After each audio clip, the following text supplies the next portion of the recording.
From a largely subsistent poultry sector to chicken wars in the streets of Lagos, I'm Achumba, bringing you the big business of chicken in Nigeria. The Temple of Pythons is one of the famous stops here in Wida.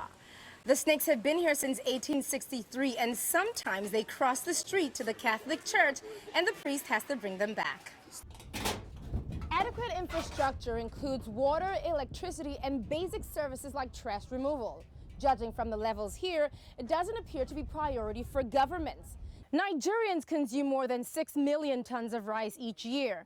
Now that's great news for anyone in the rice business.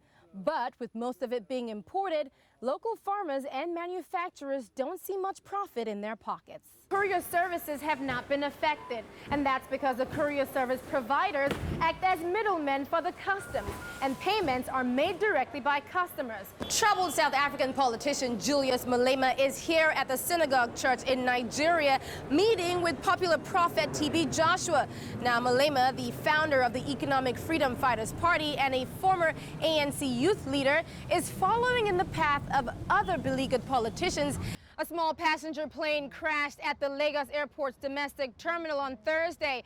The plane, an Associated Airline charter passenger plane, had about 27 people on board, and it crashed shortly after takeoff. It's a small town, but Achebe propelled Ogidi to global prominence, and so it is only fitting that its people are doing all they can to welcome his body home, as leaders and artists from across the world also prepare to pay their last respects.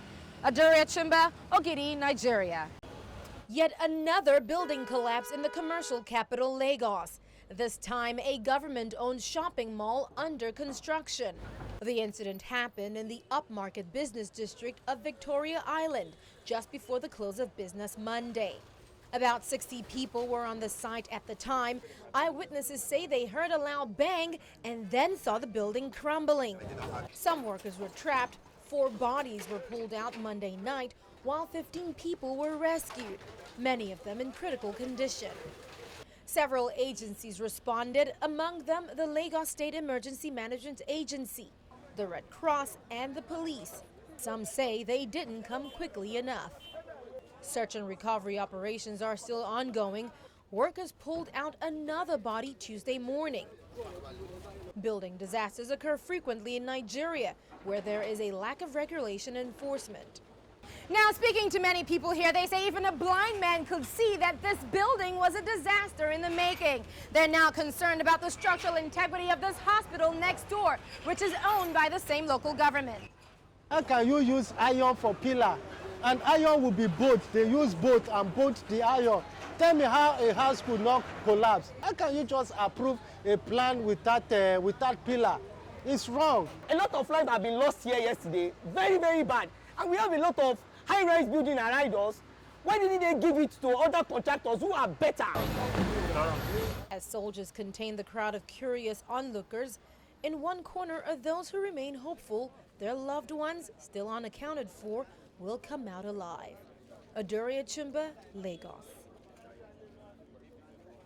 The Jekyll House Railway Museum. The colonial-era building was once a hub of activity.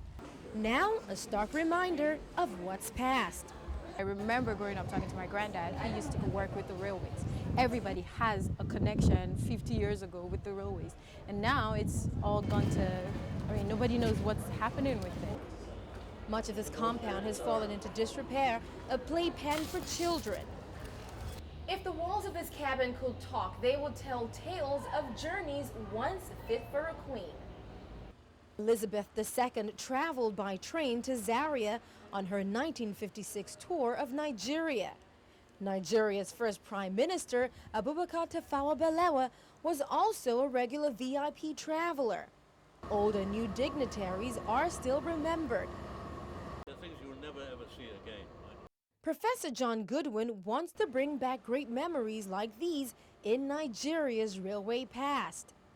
Some people say, oh, this is a sort of a conscious effort to bring back an era which has gone.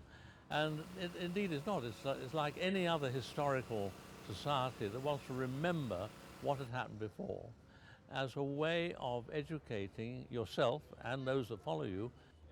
Foreign tourists, too, want to make a difference. As a Briton, I feel a particular affection for those trains, for the part that they played in Nigeria's development, and I hope that they're able to play a part in Nigeria's future development. And it seems the future of Nigeria's railways are on track, albeit slowly. It's a bit of an uphill struggle, but every now and again you get the odd breakthrough and you get people coming along. Professor Goodwin hopes for a new interest in Nigeria's railways so it can once again add value to the country's history. Adaure'S Reel, Lagos. Every day, Michael Gonzu wakes up early to tend to his birds. When I get here in the morning, I'll bring out all the drinkers, I'll watch everything, then I will feed them and then start observing them one after the other. They're young now, but in a few weeks, they'll be ready for the market. Chickens are big business in Nigeria, and so are eggs. The country produces a whopping 553,000 tons of eggs a year. Commercial poultry farming brings in around $3.2 billion annually and employs around 14 million people. But the real shocker is the informal sector, which rakes in a staggering $10 billion, 3 times more than the commercial sector. Despite the huge revenue pool, the industry isn't without its problems. The inability to regulate the informal sector and poor breeding conditions at some commercial farms expose these birds to diseases. Poor financing further compounds the matter. Banks, they are not friendly to farmers because agric involve a huge capital. And that's why you see me starting small. Despite the challenges, the poultry industry continues to thrive. Nigerians aren't just about the money when it comes to chicken. Hardly does a day go by without one encountering a meal made with chicken. And judging by the look of this, one can see why. A lot of Nigerians like chicken. Chicken is one of those dishes like rice. You know, rice and chicken is very popular. Nigerian QSR market is very dynamic, extremely competitive. There are quite a number of chicken brands. That vibrant market has led to some rivalry between local and international fast food outlets. A so-called chicken war is ongoing in the upmarket Lekki estate. KFC opened up right next to Nigeria's local chain, Chicken Republic. The international franchise has seriously stepped up its presence in Lagos, with outlets even including drive-thrus, a feature never seen before in Lagos. Perhaps a little competition isn't such a bad thing. Chicken Republic is in the middle of an aggressive remodeling drive, and with 65 outlets, it is likely to be pushing for more expansions to stay ahead. What we find with our customers is that they tell us, well done, you're doing a good job, you need to fight back, because they see the competitive landscape. So it's pretty plain for all to see what is going on. So this World Hunger Month, spare a thought for the humble chicken and how crucial it is for food security throughout Africa. Next time you see one crossing the road, consider that it might be heading to the other side to feed your family. Adaure'S Reel, Lagos. Situated in the swampy marshlands of Lagos and surrounded by urban development, the streets here are a mixture of sand and rubbish and a maze of boardwalks, home to some of the poorest people in Lagos. Still, Bimbo Shobe is able to survive on less than $2 a day. As you saw when you came in, I was chewing corn.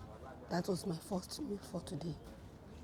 And the little clothes that I have that I'm wearing now are given to me by people. Bimbo has lived here since 1973. She's seen generations born to despair in the filth of the Badia slum.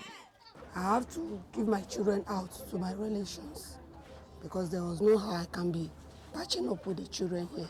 I'm here now, my children are not with me. Is it my joy? Do I enjoy squatting anywhere? Were it not be for the rain, you will still meet me here sleeping here. We all love good things. We all want to belong. But it's our governor that we're just appealing to, that they should just be kind enough to have pity on us. As tough as it is to live here in Badia, it is still home, one now under threat. The government has been evicting residents here. Several aid agencies operate in slums like Badia and the popular Makoko floating slum, as well as 7 others in the Lagos metropolis. But funding is a huge issue, and the World Bank project coming to an end has many here concerned. Adequate infrastructure includes water, electricity, and basic services like trash removal. Judging from the levels here, it doesn't appear to be priority for governments. Now, the World Bank's $200 million would have gone a long way to cleaning this place up. The World Bank and the government of Lagos started the cleanup project back in 2006, but the residents of slums across the state have seen little concrete results. If the World Bank does suspend its funding, more than 500,000 inhabitants of slums across Lagos would have no hope of improvement or even compensation. They'll simply have to pack up, move out, and pitch their shanties somewhere else. Activists say this cycle will only continue unless the government starts planning properly. Land is at the foundation of this entire crisis. There is, insecurity of tenure of land. There is not enough planning going on.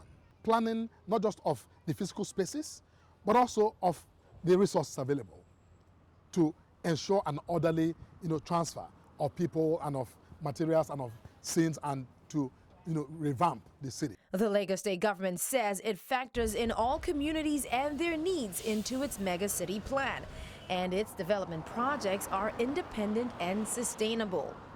All people like Bimbo want is dignity of living. She's helping her community by working closely with aid groups. But without a home, she's decided to camp out here, at least during the dry season. What the rains will bring for her, few can say. Adaure'S Reel, Lagos.